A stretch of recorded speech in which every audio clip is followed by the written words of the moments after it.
Okay, we are on page number 7, verse number 38. Verse number 38, which reads, since it comes to an end when ignorance ceases, since it refers to the world or the samsara, since samsara comes to an end when ignorance ceases, why does it not become clear then that it was conjured by ignorance? Conjured meaning projected. Conjured, perhaps you can go for a choice of the word, projected.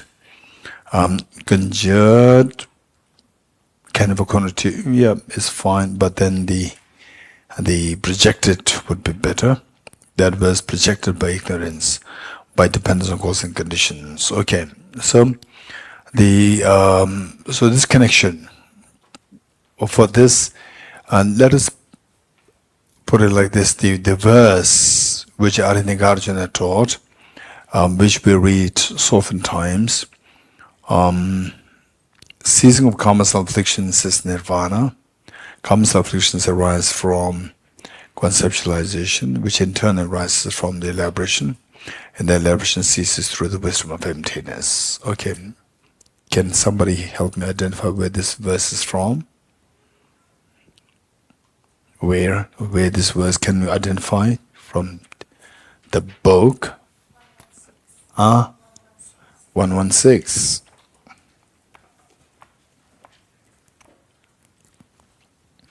116.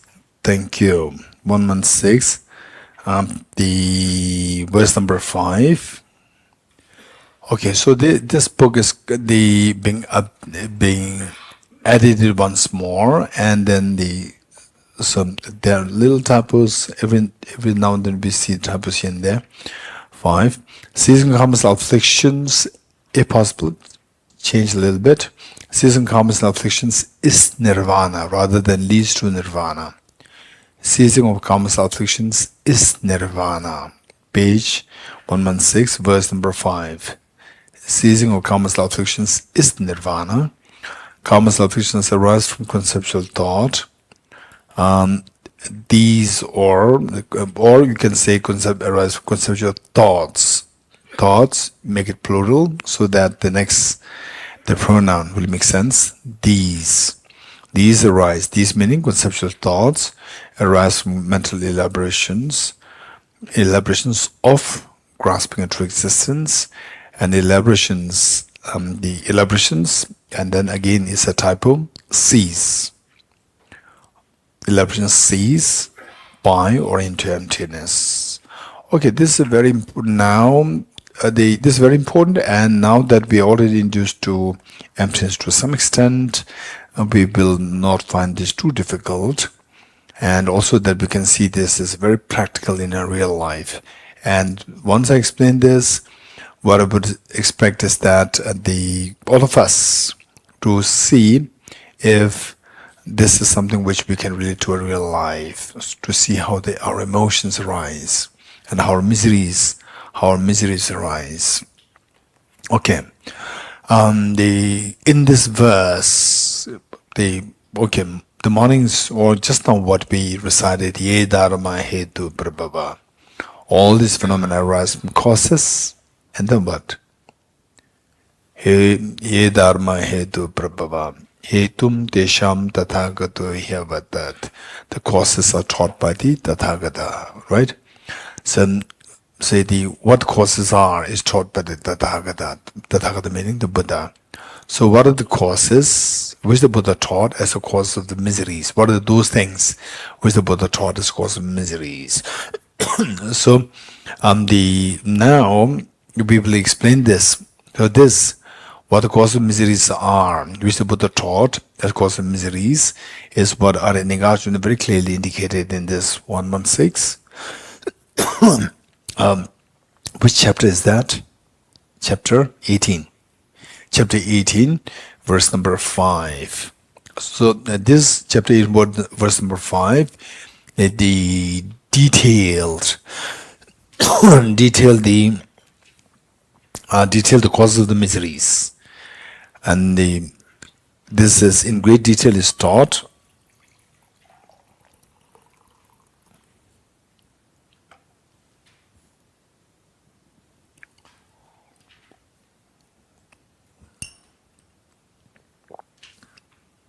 Okay.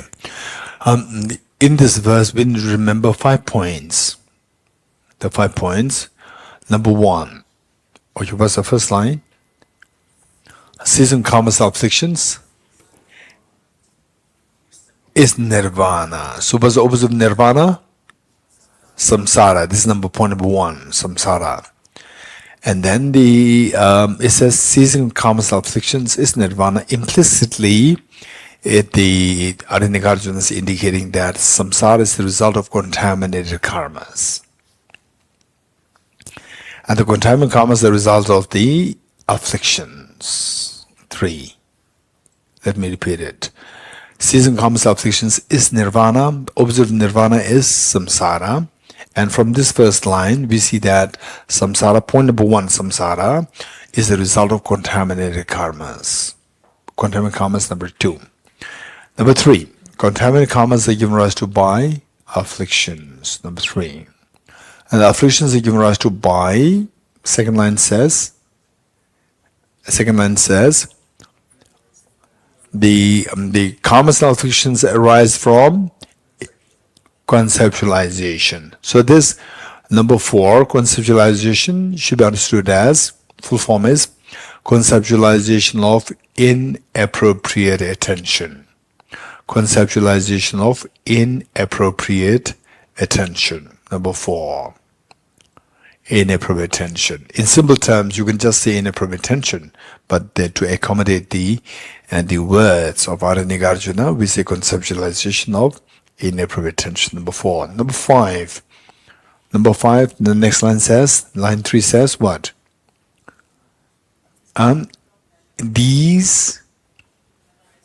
These arise from elaboration. Elaboration is the elaboration of self-grasping ignorance. Elaboration of self-grasping ignorance. Okay, so we got 5 points. What's the first point? Samsara. What's point number 2? Contaminated karmas. What is point number 3? Hey, those people who, who just, okay, there's somebody there, don't worry, they will say. Don't wait for others to say. You also speak. Okay, what is point number 1? Samsara. What is point number 2? Contaminated karmas. Point number 3. Afflictions. Point number 4. Conceptualization of inappropriate attention. What is point number 5? Elaboration of self-grasping ignorance. 5 points. Okay. So first we need to know, and these 5 points, they're not, don't just think that they're 5 points. Randomly, let's say that, okay, there are five members in my group discussion, right? Who are they? Just randomly identify some. No, there's a sequence there. There's a sequence. This sequence is very important. Don't alter the sequence. Okay. What is samsara? All the dissatisfactions, the fears, loss of freedom, anxiety, anguish, all the problems that we go through, these are samsara. And these arise from contaminated karmas. Okay, so this order. Samsara arises from contaminated karmas. What does it mean by contaminated karmas? I'll explain this a little later. Contaminated karmas, they arise from affliction. So if you know the sequence well, if you don't alter the sequence, if you have to maintain the sequence properly, then it's very easy. The contaminated karmas arise from afflictions, and the afflictions arise from conceptualization of inappropriate attention. And the conceptualization of inappropriate attention arises from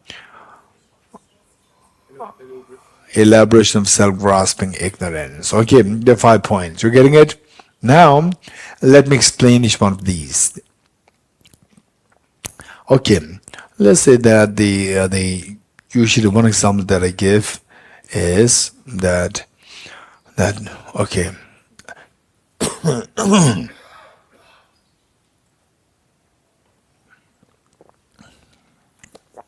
Say that you are dreaming.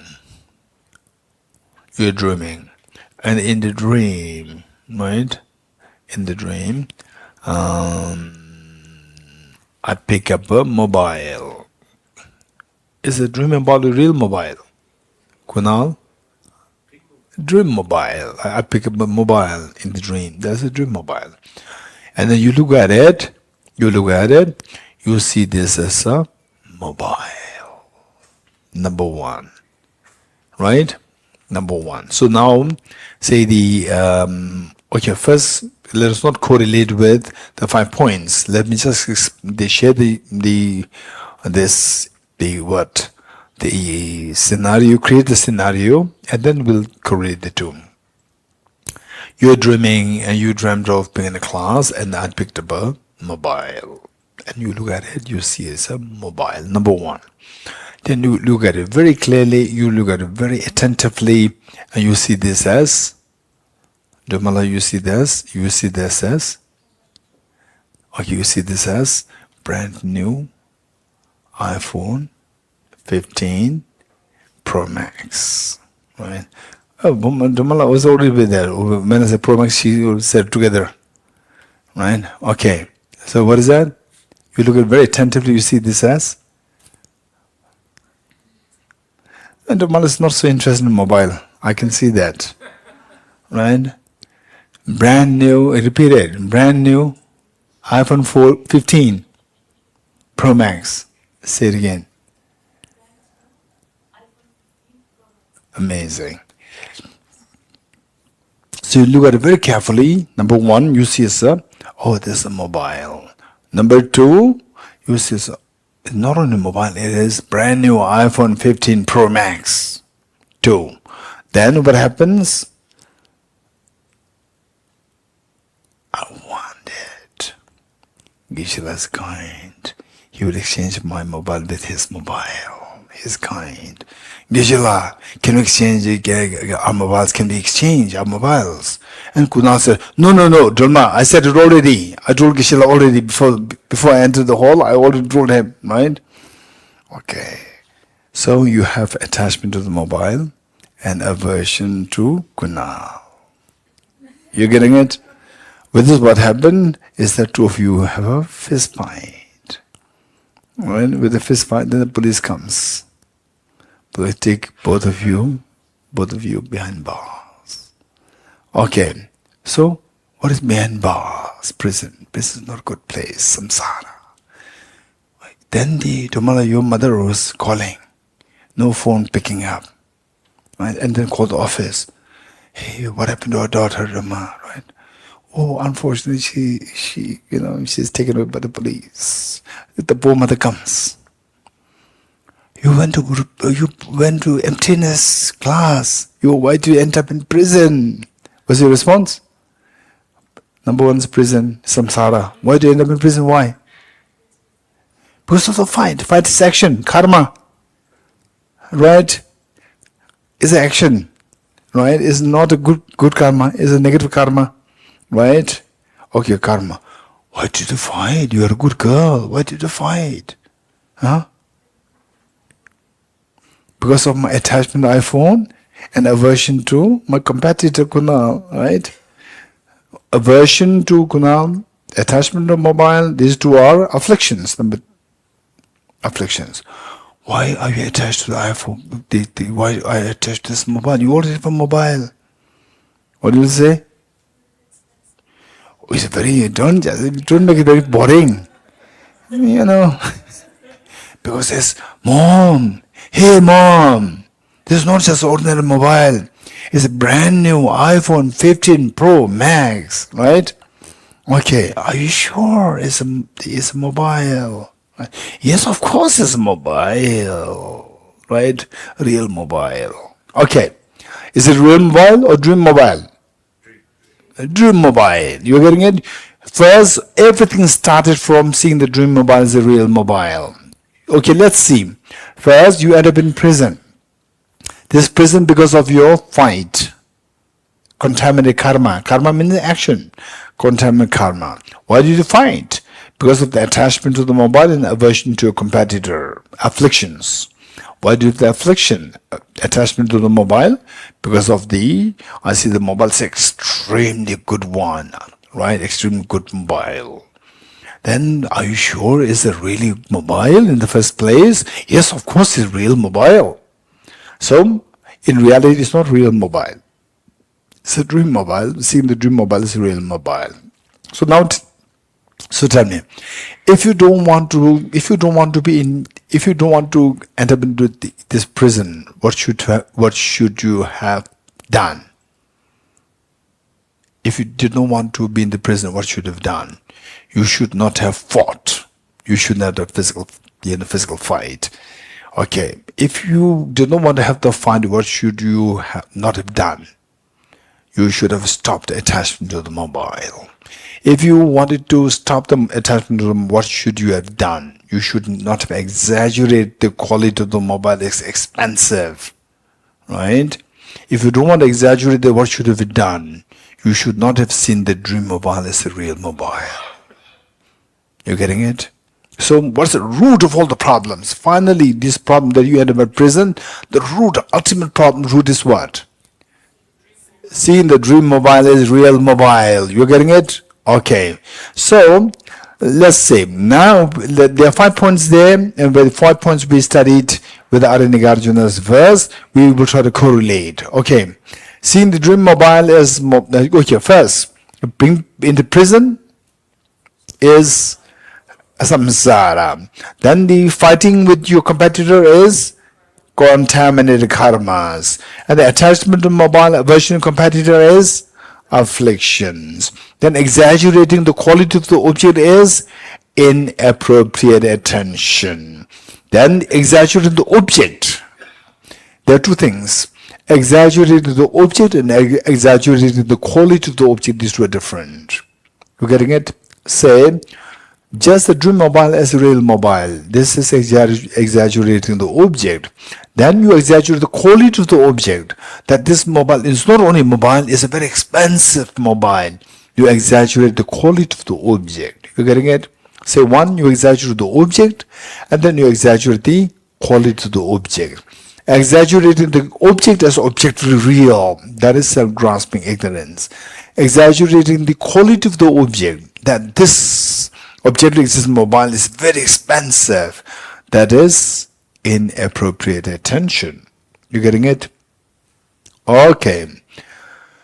So just see that all our miseries, all our problems, some of these are very obvious. Some of the problems that we go through, we can so obviously see that these 5 points are connected.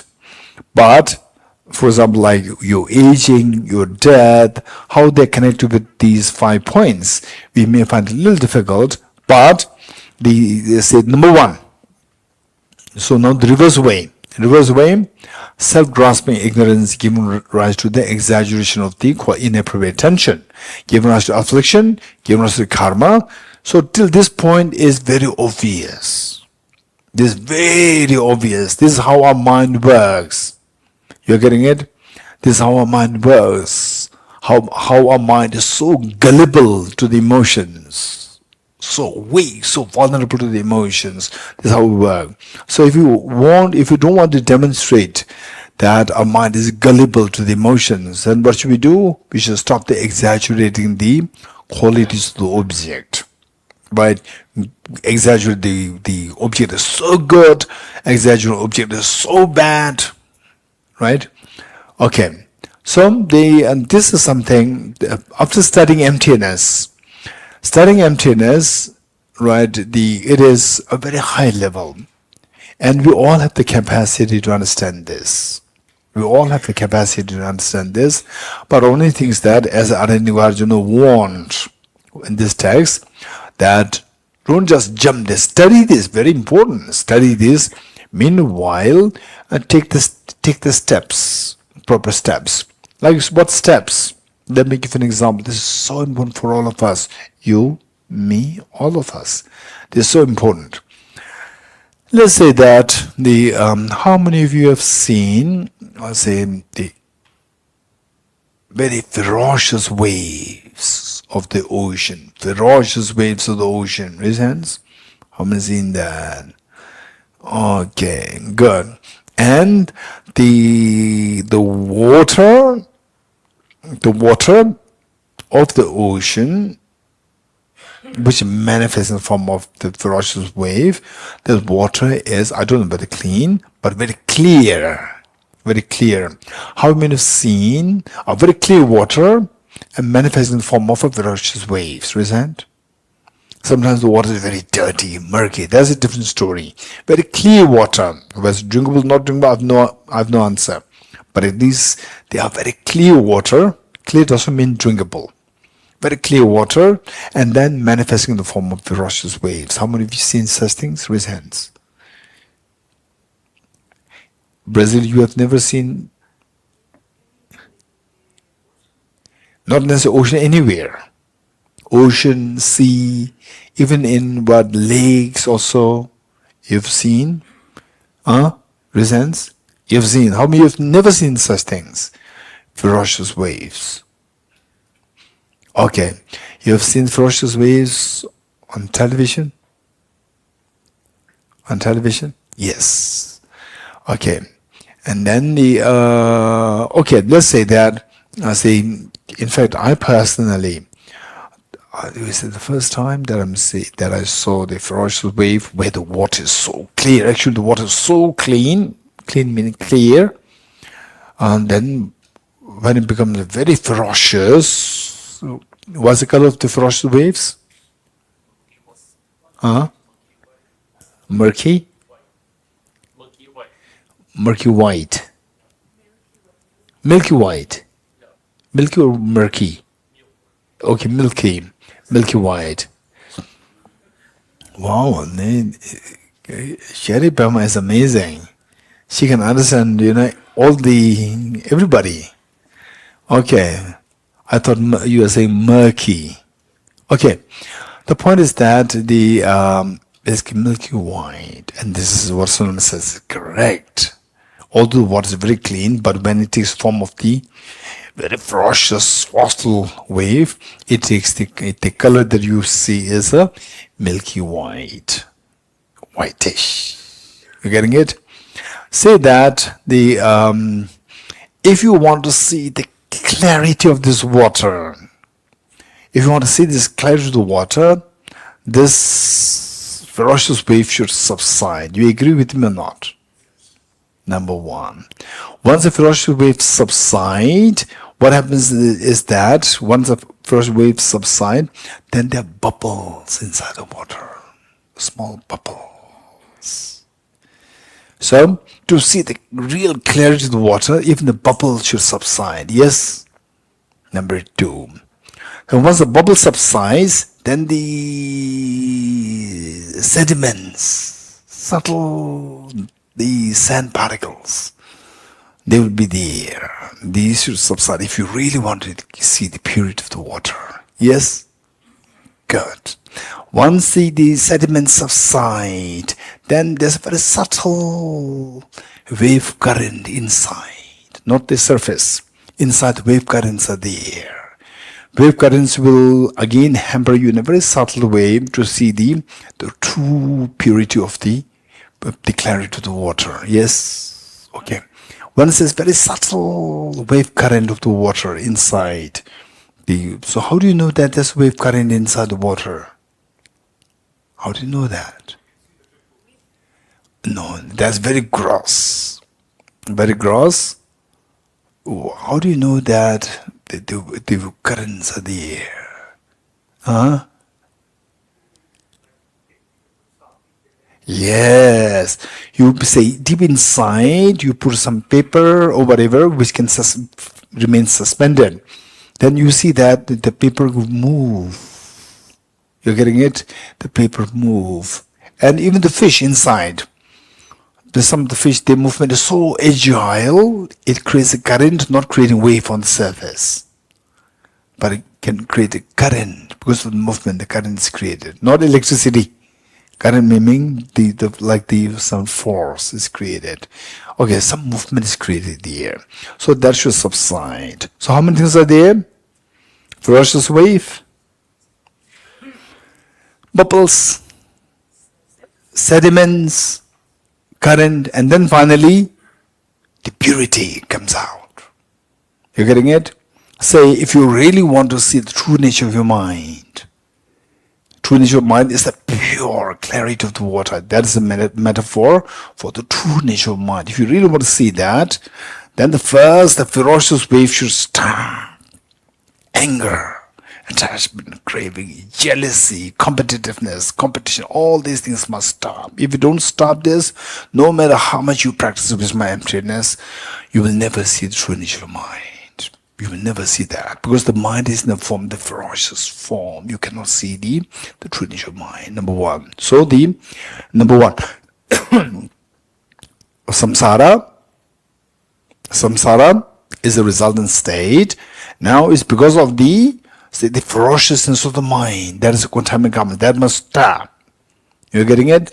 We have to think of, we need to work on our mind to stop the very aggressive and the outcomes, contaminant karmas, 10 non-virtuous karmas. We have to stop them. If you don't stop them, no matter how much you meditate the emptiness of your mind, no matter how much you see the awareness of your mind, you will never see your mind. Awareness meaning that you should be aware of your own awareness, your own mind. You will never see that if your mind is in the sway of the contaminant karmas. Contaminant karmas must be under some degree of control. Once the first risk subsides, what happens? Bubbles are created. These are the metaphors for the afflictions, attachment, anger, jealousy, so forth. This must be stopped. Once it's stopped, then you see the subtle sediments. These are the inappropriate attention. These must be stopped. Once it is stopped, then you see the subtle currents. These are the self-grasping ignorance. You will never see the subtle currents till the ferocious waves stop, till the bubbles stop, till the sediments stop. If they don't stop, you will not even see the subtle currents. If the afflictions, the gross afflictions, contaminant karmas, they are not stopped, you will not even identify the self-grasping ignorance. You will not even identify the self-grasping. Forget about eradicating them. You will not be even able to identify the self-grasping ignorance. So then, once the subtle current, self-grasping ignorance subsides, then what happens? Then the true nature of your mind manifests, which is so beautiful, extremely tranquil. So, the great saints, they share the experience of this manifestation of the true nature of mind, as where, from the core of your heart, you feel the vast expansiveness, very profound, extremely tranquil and peaceful. These descriptions are given by the great teachers. So, the point is that if you really want to see the true nature of mind through seeing emptiness, so what we do is that first we have to stop the cross-contaminated karmas. So, ceasing of karmas and afflictions is nirvana, ceasing of the karmas. So, the karmas, to stop the karmas driven by and of course, the karmas we have to say the 10 non-virtuous karmas. 10 non-virtuous karmas. We don't really need to study too much what these 10 non-virtuous karmas are. You just read them or go to a teacher or be with your friends, you discuss, and then you will understand them. That's not difficult. 10 non-virtuous karmas. What are the 10 non-virtuous karmas? 3 physical, 4 verbal, and 3 mental. 3 physical, 4 verbal, 3 mental. And to manifest true nature of mind is not that you should be a Buddhist. Don't forget it. Sometimes we tend to always think that, say from some, if you are listening to teachers, the Buddhist teachings, you think that, to really reap the benefit, I should be Buddhist. Or if you go to a Christian, the teachings, to reap the benefit, I should be Christian. No, that's not necessary. Other religions, I cannot speak on their behalf. But for Buddhists, I can speak on the Buddhist behalf. It's not necessary you should be Buddhist to really manifest your true nature of mind. Not necessary. You getting it? The thing is that first stop the 10 non-virtuous karmas. It's not necessary you should be Buddhist.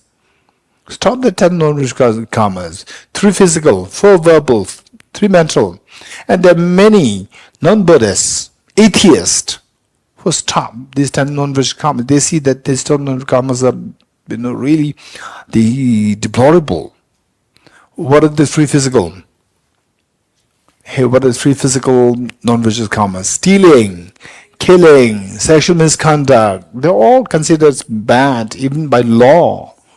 Right? What are the 4 verbal? Okay, what are the 3 physical? What 3 physical? Stealing, killing, and sexual misconduct. So these 3 considered as very bad, even by law, conventional law, right? Then what is next? 4 verbal. What are the 4 verbal? Lying, slandering, then harsh speech and idle gossip. Lying, telling lies, right? Telling lies. And then slandering. Slandering is divisive words. You utter words to divide people, creating division, splitting people, divisive words. Then harsh words. Stop the harsh words, unnecessary harsh words, particularly towards your mother. This is what usually happens. Harsh words towards mother is very easy. Because the mothers, they love you so much, and you are very confident the mother will not say anything back. Right? You say something unnecessary harsh words. Okay. And then idle gossip. Just stop these. Stop these. And particularly, let's say that when you make some commitments for other people, when you say, okay, I'll do this, so that's, just make sure that you do it. Don't just, make empty commitments, empty promises. Oh, don't worry, I'll do it. And then whenever you've got a problem, come to me. And if the person has a problem, come to you. Then you share, you fight, whatever. You don't know that I have this problem. It's only you have the problem, right? Or you run away, you just ignore. When you make some promises, just fulfill that. If you cannot fulfill that, don't make the promise. So usually I tell the Tibet office, the secretary, I say that, okay, if you get a mail office address, you have to send a reply to acknowledge that I have received this mail, your mail. Let the person know that you have received the mail, the office has received the mail. And they say some matters can be just the person should give the information to you. If that is just the purpose, then just acknowledge it. I received the mail, thank you so much. Full stop. The person who wants to give the information, the person knows that you got the information. Good. Whereas if the person has some request, can you in the capacity of the office, can you fulfill the request or not? If you can, why not? Do it. What's the problem? Do it. Why should we have to say no, Why? Just do it. But some requests may not be fulfilled immediately. It may take some time. It may take some time, and then whereas you might even say that we'll do this, around this time, little later, and then I'll get back to you. When you say I get back to you, you must get back. This is, I tell the staff. You say I will get back to you. You must get back. So when you say I get back to you, you make the email unread. You're getting it? Unread so that you have to read it again. that, oh yes, I've made a commitment. Because that you said that, oh yeah, it's very easy to write, I'll get back to you. But it's very difficult to say that I am getting back to you. This is difficult. I will get back to you very easy. Right? To make promises is very easy, but to fulfill the promise is very difficult. So that when you say, I will get back to you, you have to get back. And if you don't think that you will get back to the person, instead the person should remind you, then right, please remind us closer towards the time of the program, closer towards the time of this event. Let the other person work for you. And in case if the person later on complains, you said that, I told you to remind us, you did not remind us. But when you say that I will get back to you, you have to get back. Whatever you said, you have to do that. So this is the very clear instruction, number one. So the point is that the lying, stop lying, and then the harsh words,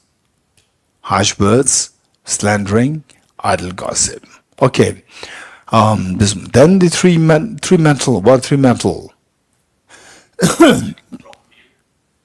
Three mental. Covetousness. If possible, go through the sequence. Covetousness, ill will, and wrong view. What is covetousness? Covetousness is like the same the sense of possessing, wanting to possess the belongings of somebody else. Wanting to possess the belongings of somebody else. This is covetousness. Desiring for somebody else's possessions. Covetousness. And what is next? Ill will. Ill will is wanting to harm others. And the third one is wrong view. So we see that three mental, they are associated with the three poisons. What are three poisons? What are three poisons of a mind? Okay, so always the sequence, right? Always the sequence. Attachment or desire or attachment and aversion and ignorance. So always try to follow the sequence. There's a reason there. If you don't know the sequence is not there, the point is missing. No. With the sequence, people you are discussing with, particularly the experts, if you miss the sequence, they will simply not take much interest in what you're saying because they see you as an amateur. They don't see you as very serious. Because if you give the proper sequence, they will take you very seriously, and then you want people to take you seriously or not? If you want others to take you seriously, you should be all this order, meanings, precision, articulation, all should be there. Okay, so attachment related to the covetousness. Covetousness related to attachment. Ill will related to aversion, and the wrong will relate to ignorance. So why the three mental are not counted as attachment, aversion, ignorance, rather as covetousness, ill will, and wrong view? Is because, say, what creates problem in the world, what creates problem in your society, in your community, in your family, is when the attachment, aversion, and ignorance, they go wrong, they go to the extreme. Attachment, say for example, say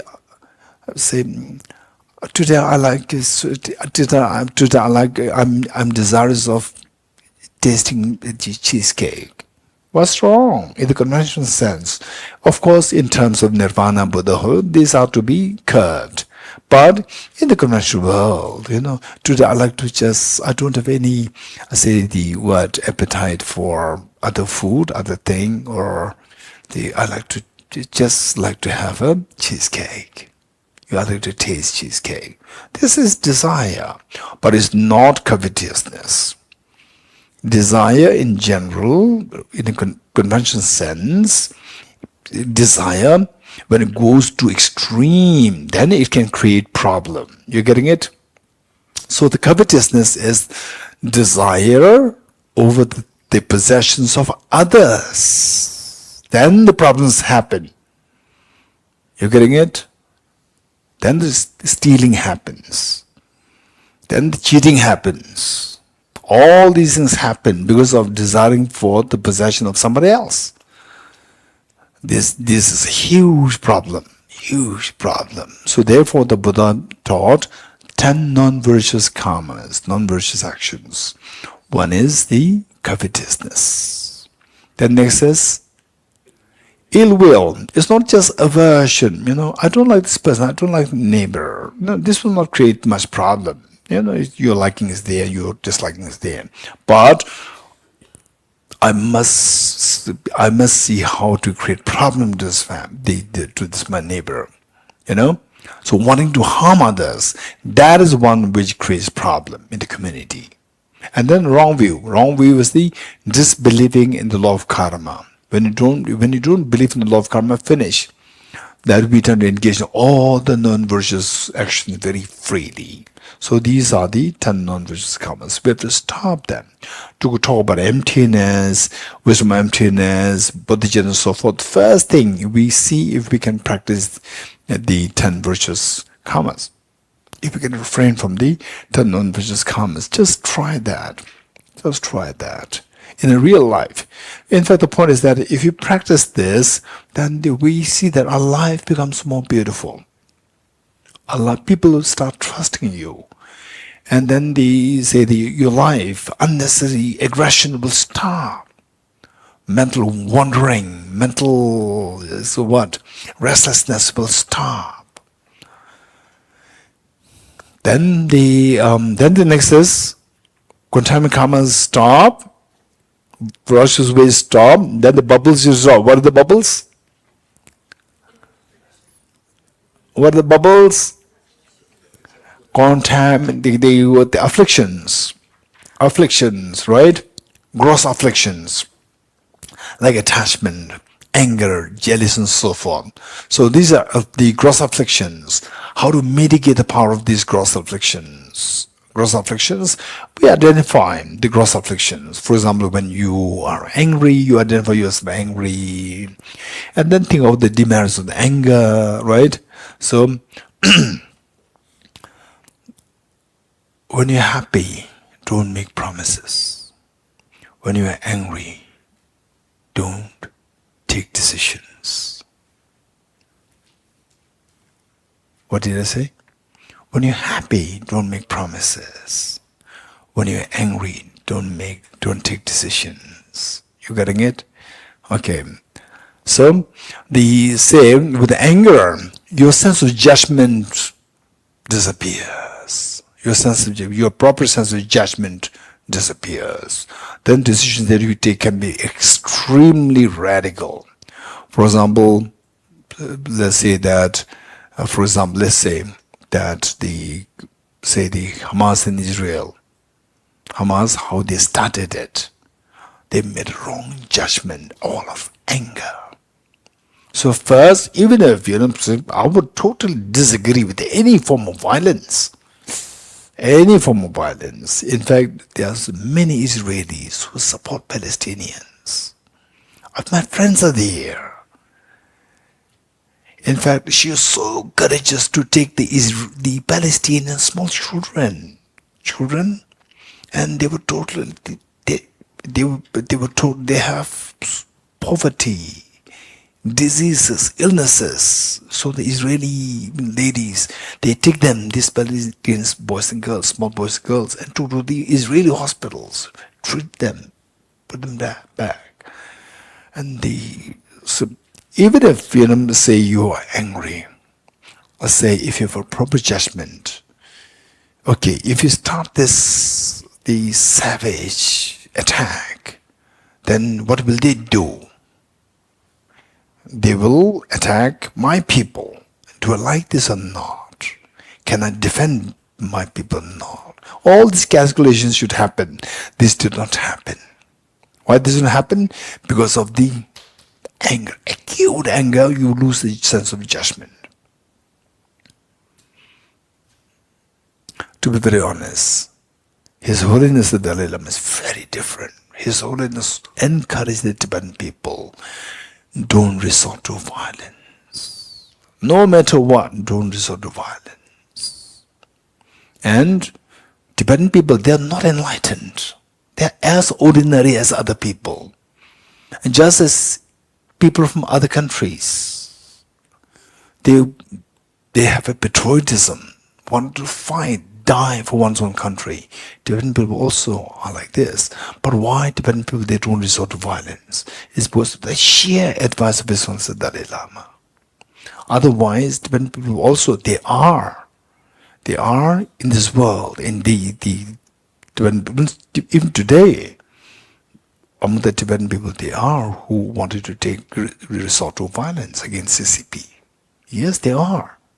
But because of His Holiness' influence, that they cannot do anything. They're not getting any support from the rest of the Tibetan people. So the point is that what I'm saying is that whereas the reality is that if you resort to this violence, for the Tibetans, what's the outcome? 6 million and like 1 billion. Just compare the two, right? And the overall speaking, Tibetan people, they're very courageous.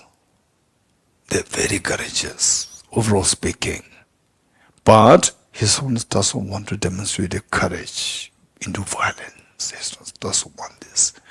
Because of this incredibly amazing, compassionate leader, the Tibetan people, they have been influenced by him. So that they, if, let's say, for example, look at the, like over 100 over the self-immolation cases in Tibet. 100 over self-immolation. And these Tibetans, they're going to die in any ways. They can easily hold another, the Chinese, right? Hold another Chinese and then burn yourself alive. Let them also be burned. This can easily be done. None of the cases like this, they did not create any problem on the CCP people. They did not do anything, just self-immolation, not to harm anyone else. This is the strength. So what I'm saying is that with anger. So why the Tibetan people, they approach very different? Because they don't want to harm others. How come these judgments are coming? Because of compassion. Compassion for Tibetan people? No. Compassion because of His Holiness. His Holiness' compassion has influenced the Tibetan people. Not that Tibetan people, they were born with different blood. No. So what I'm saying is the anger is simply takes away sense of judgment and then makes wrong judgments. And then now look how many people, children are suffering. Hospitals are being bombarded. So this all, if I would say the Hamas leaders, right from the beginning, before they engaged in this attack, if they could see all these things, consequences, they will not do that. They could not see this because of the wrong judgment, because of the anger. Okay, so these are the demerits of the anger. So we think about the demerits of the anger, demerits of attachment, and so forth. Then the afflictions will be reduced. What is next? Hey, the bubbles. Bubbles are what? Metaphor for? Gross afflictions. Good. What is next? The sediments. Metaphor for? Inappropriate attention. You're getting it? So how to get at the inappropriate? What is inappropriate attention? Quick. Anyone? Raise hands. What is inappropriate attention? Raise hands. Raise hands. Raise hands. Yes. Exaggerating the quality. Wonderful. Thank you so much. Exaggerating the quality of the object. This is inappropriate attention. So, how to stop that? How to stop this inappropriate attention? Anyone? Any advice for all of us? Take away for us from this retreat. How to stop the inappropriate attention? Anyone? Huh?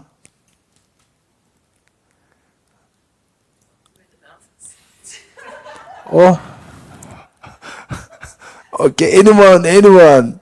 How to stop the inappropriate exaggeration of the qualities of the object? Anyone? Yes, Micah. Ultimate analysis, right? Okay, anyone else? Anyone else? Kabir.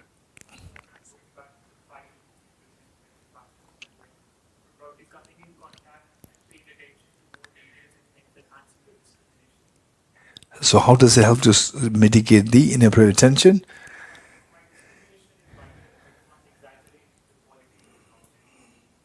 Why? Ah. Yes, then? Okay. Let's say, yes, Pinzola.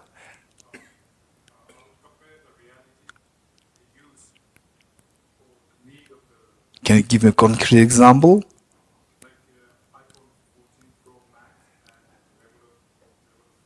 Yes.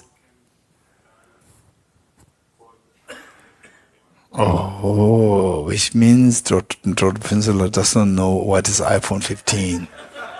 You don't know that.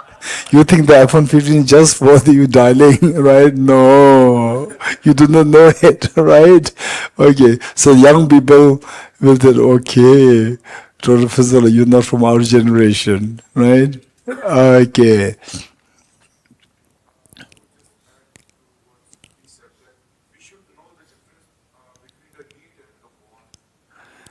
Why? Don't make things so boring, need, want. What's the problem? So in a way, your name? Padma is in a way asking us, don't go for cheesecake. You don't need it. You only want it, right? Cheesecake. You need the dry bread. Dry bread is good enough because you feel it badly, right? You don't need cheesecake, right? Is what I'm saying? Yeah. Right? Okay. Okay, anyone else? Yes. Okay. So which means you have to see emptiness? Ah.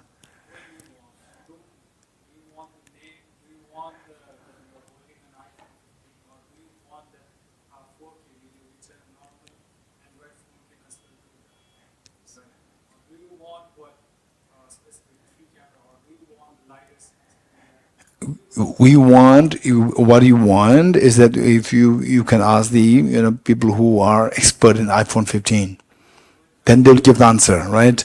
I will on their behalf I'll give the answer. I want a phone which is extremely user friendly,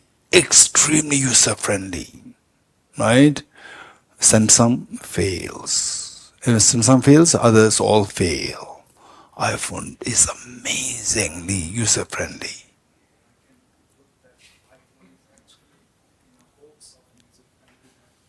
Not a hoax. I used it. It's not hoax. I used it. There's a stark contrast there.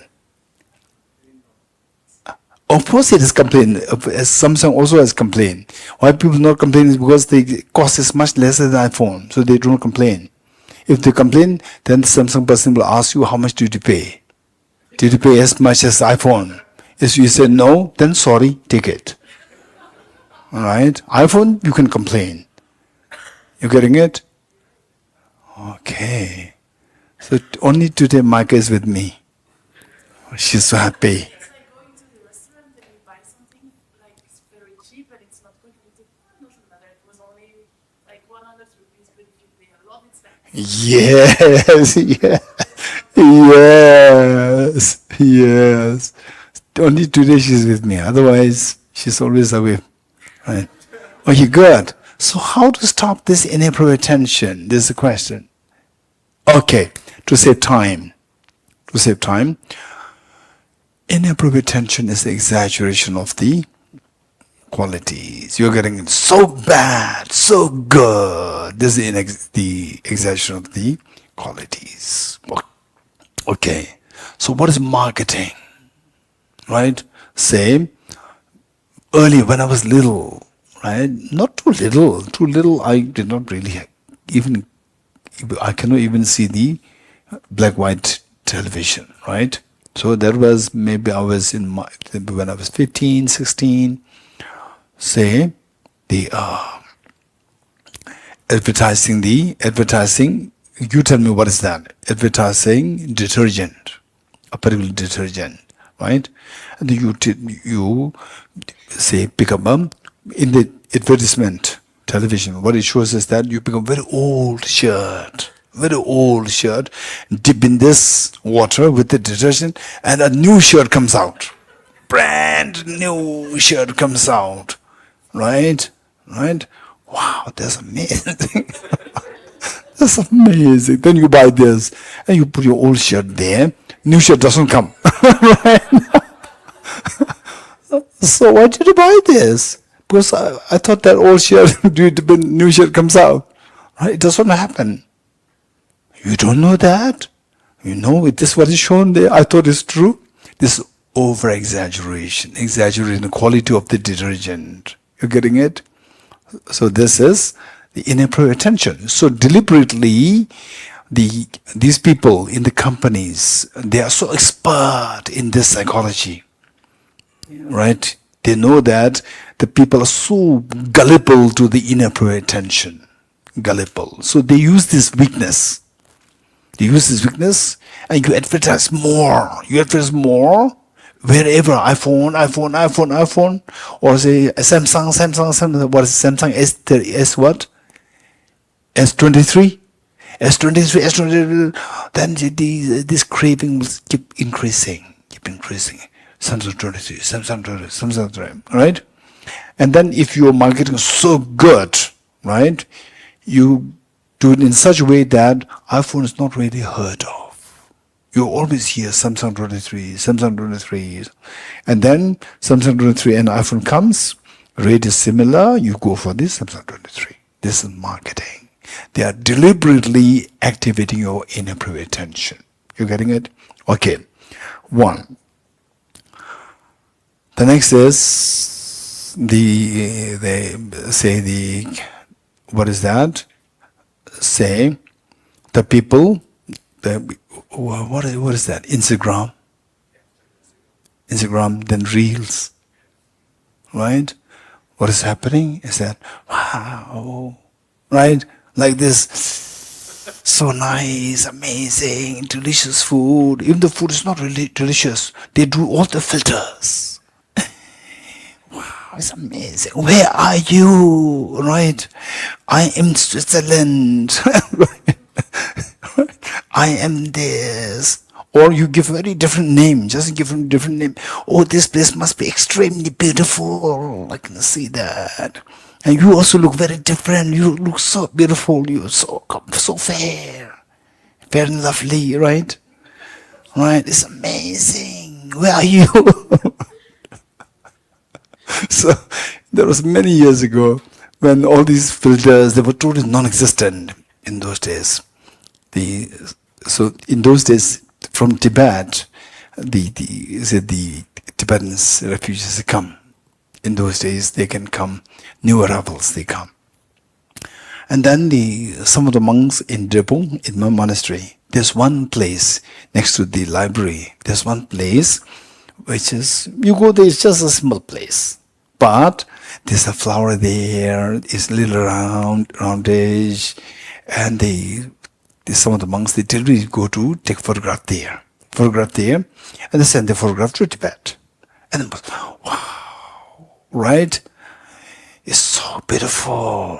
Where is the you are? This is India, in my monastery. It's so beautiful. Then they come to join. And when you actually see that, it's just a simple place. Yeah, this is inappropriate attention, right? Okay, so I'd like to share this. This is so important. And you tell me, right? You tell me that there's a father and 4 children, 4 boys. And 4 boys, they were extremely naughty, mischievous. And the father felt, one peace of mind and making noise. The house is full of noise. And the father felt so frustrated, not knowing what to do, so desperate. And he came to know about one teacher in the mountains. Oh, this teacher must have some advice for me, some blessings. So he went to the guru and ask, please, I have a problem, please help me. What's the problem? In my house it's so noisy, I want peace, I don't get peace. And the Guru said, so, would you be happy to do whatever I ask you to do? He said, yes, whatever you ask me, I'll do that. And the Guru said, okay. Then you buy a goat. You buy a goat and keep that as your pet goat. So he thought this must be magic. He bought a goat. And then the children, they make even more noise. Beat the goat blares, and the droppings. And his father was becoming crazy. He was almost on the verge of becoming crazy. He went to the Guru, please do something. Now I have more problem. And the Guru said, what did I do? I did not do anything. So now my chaos in the house increased. Please do something. So what do you want? I want peace of mind. So would you be happy to do whatever I asked you to do? He said, yes, whatever I'll do that. I want peace of mind. Buy a chicken. Keep that as your pet chicken. Then he thought, maybe today this is magic. He bought a chicken, then the chicken fly here and there, the children are beating the chicken, beating the goat. The man was really becoming crazy. Then this time he was not going for advice. He went there to fight with the Guru. Right? And he said, what did you do? Now you put me in hell, you throw me into a hell. And then the Guru said, what did I do? I did not do anything. I want a peace of mind. Okay. Are you sure? Yes. Do one thing, remove the chicken. He removed the chicken. What a piece of... Now that everything is so clean. Chicken droppings, they all stopped. Everything is so clean. Right? Then he felt so grateful to the Guru. He went to the Guru. Thank you so much. What did I do? I did not do anything. Right? He said, no, now I get peace of mind. Okay. So now you do one thing. Release the goat. You went there, release goat. Absolutely divine. Now no goat droppings, no chicken droppings, no the noise of the goat blaring, no chickens. Everything so clean, even cleaner than before. Cleaner than in the absence of the chicken. Chicken removed, it becomes so clean. So now even everything is sparkling. Wow. And then wow, this is divine. He went to the Guru. Thank you so much. Now I could feel the divine. The Guru said, day one you came here, the divine that you are feeling today existed that time. I did not do anything. Simply your perception changed now. Because you see what is worse than this, relative to that, what is seeing then, what exists then, you see as beautiful. When you see this absolutely there, then that is when you see there is absolutely chaos. Now, relative to the chicken and the goat presence, what you see then is the divine. You are only seeing relativity. There's no change. You getting it? So change in the perception because of seeing things in relative terms. So when you see relative terms, then absolutely good, absolutely bad stops. When you become angry, absolutely bad, absolutely good, then attachment, absolutely bad, anger arises. So just learn how to see things in relative terms. Your problems will solve.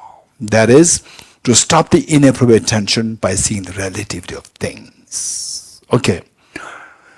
Then finally, what is that? Then we have to stop the subtle current. Subtle current. What is subtle current? The metaphor of what? Self-grasping ignorance. Then you will see that self-grasping ignorance become visible. Right? Okay, now I can see that there's self-grasping. Until that point, we cannot even identify what a self-grasping ignorance is. You're getting it? Experientially. You cannot even identify what self-grasping ignorance is. So then at that point, you can see the self-grasping ignorance so visible that the currents, you can see the current so visible. When you see the very ferocious waves, you cannot see the subtle currents inside. You cannot see the purity of the water. Forget purity. Even the current you cannot see. Even the sediments you cannot see. Even the bubbles you cannot see. So every time the grosser one's removed, you start to discover the subtler ones inside. Then the subtlest one, the current self-grasping, when that is removed, then the true initial mind manifests within you. That is when you see that, wow, this real divine. The divine is within me. Divinity is within me. Okay, this is so important. Okay, done? Okay, we stop here.